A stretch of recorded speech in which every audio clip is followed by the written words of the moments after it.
back to episode 2 of Pia and Kim's Talk Voice. This episode is all about our top vocal hygiene tips. So why don't you start us off, Pia? We did our top 10. That's So we're going right. to start with number 10. And number 10 is avoid pushing your voice beyond its limits. So that means if we have a cold and our voice is groggy or hoarse, we really want to try to not use it as much during that time because our vocal cords could be stiff, there could be lots of mucus, and it can make us more susceptible to injury. So really just try to know your limits when you're using your voice. And that brings us to number 9, which is very similar, and that is not using your normal voice. And what I mean by that is, let's say you're a preschool teacher. Using lots of growly sounds when you're already hoarse or prone to hoarseness, not a good idea. So lots of tiger sounds like that. Maybe you're an actor or you make funny voices at home with your kids and you're going really high or really low. If it doesn't feel good, it's probably not a good idea. Or if it doesn't feel good after. Definitely. Number 8 on the top 10 is talking in loud environments. This would be, for me, like a music concert, a live music venue. Even if you're in the house with your parents and they're listening to their television really loud, or your kids are in another room and you're yelling above a lot of noise, you want to be very, very mindful of using your voice in those environments and to just use it practically and use it at an adequate tone so that you're not straining. Absolutely. Number 7 is the opposite end of the spectrum, and that's about whispering. Now, you've probably had a situation in your life before where you've had laryngitis or you lost your voice after a late night or something, and you thought, I know what I'll do. I'll whisper so I can save my voice.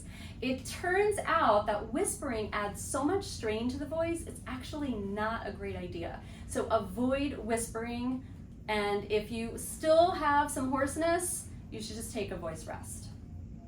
Number 6 is smoking. Of course, you want to avoid smoking at all costs. You're essentially breathing in poison, and it does such damage to the vocal cords and the lungs. We have a lot of smoking cessation tips for you. If you'd like to visit one of our doctors, they can implement a plan for you, but avoid smoking. Definitely. Number 5, drying medications and menthol drops, things like that, can really have an effect on your voice. Now, obviously, if you've been prescribed a medication by your doctor and it's important to take, it does have a side effect that is drying. You still have to take it, but knowing that it has a drying side effect can at least encourage you to use more hydration. In terms of using menthol drops, we don't recommend that because it does tend to dry your throat out. Number 4, you would want to avoid throat clearing or harsh coughing. Please. Yes, every time you do that, you're slamming your vocal cords together and you'll make them red and stiff, and then you can even get an anomaly on your vocal cord or a lesion on your vocal cord from slamming them together.